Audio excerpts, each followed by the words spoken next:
पास आने वाले थे। पूरे कानपुर शहर में टिकट को लेकर मारामारी शुरू थी, लेकिन सबसे ज्यादा चर्चा में वार्ड नंबर 40 की सीट थी। वो इसलिए क्योंकि इस बार वहां की सीट महिला के लिए आरक्षित थी। अब सवाल ये था कि चुनाव लड़ेगा कौन।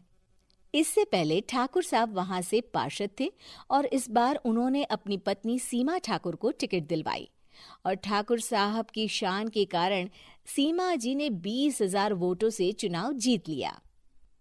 अरे बधाई हो सीमा भाभी, अब तो आप वार्ड की पार्षद बन गई हैं। अब तो हमारे काम आप ही करवाएंगी। अरे ये तो सिर्फ नाम की पार्षद बनी है, वो तो महिला सीट आ गई, वरना पार्षद तो मुझे ही बनना था। अब भले ही चेहरा इसका होगा लेकिन पावर तो मेरी ही होगी। अरे वाह भाई साहब, क्या दिमाग लगाया है आपने भी। आइए आप लोग, खाना लगा दिया है सबके लिए। सीमा जी पार्षद बन चुकी थी, फिर भी उनकी एक ना चलती। सारे काम ठाकुर साहब खुद ही संभाल लेते और जहां जरूरत पड़ती वहां सीमा जी का अंगूठा लगवा लेते। सीमा जी ज्यादा पढ़ी लिखी भी नहीं थी।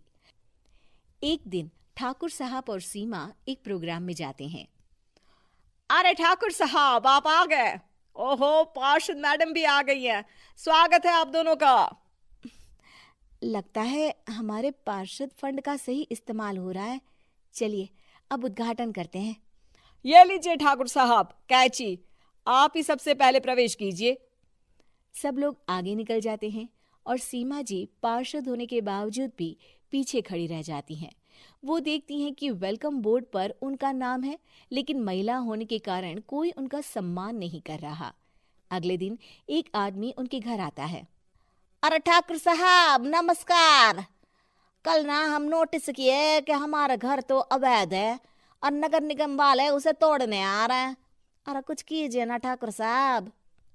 देखो भाई, मैं तो ज्यादा कुछ कर नहीं सकता, पर अगर तुम सबकी जेब गर्म कर दो तो कुछ हो सकता है। कुल मिलाकर 4 लाख लगेंगे। अरे 4 लाख ठाकुर साहब? अरे भाई, मैं अपने लिए नहीं मांग रहा हूँ। दरोगा है, इंजीनियर बाबू है, बड़े साहब है, सबको देना पड़ता है ना थोड़ा थोड़ा। बोलो है मंजूर?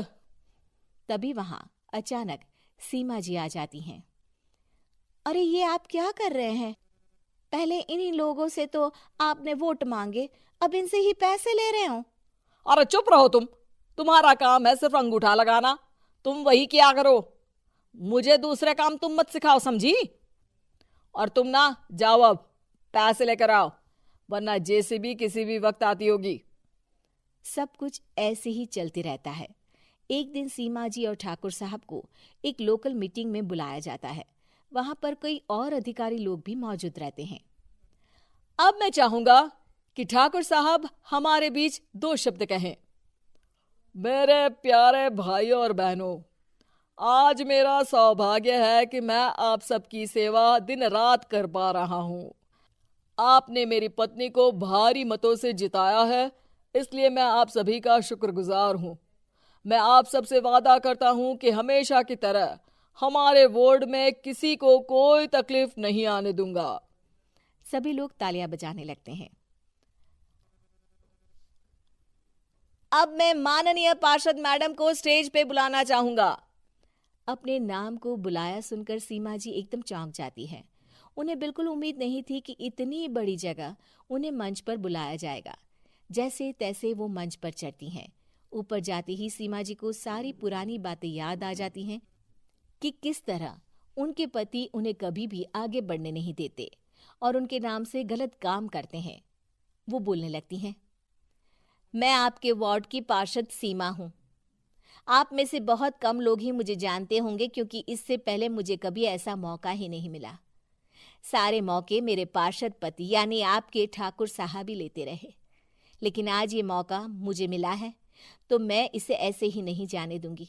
मैं आपको ये बताना चाहती हूँ कि आपके ठाकुर साहब मेरे नाम की आड़ में गैर कानूनी काम करते हैं, जिस पर अंगूठों के निशान मेरे होते थे।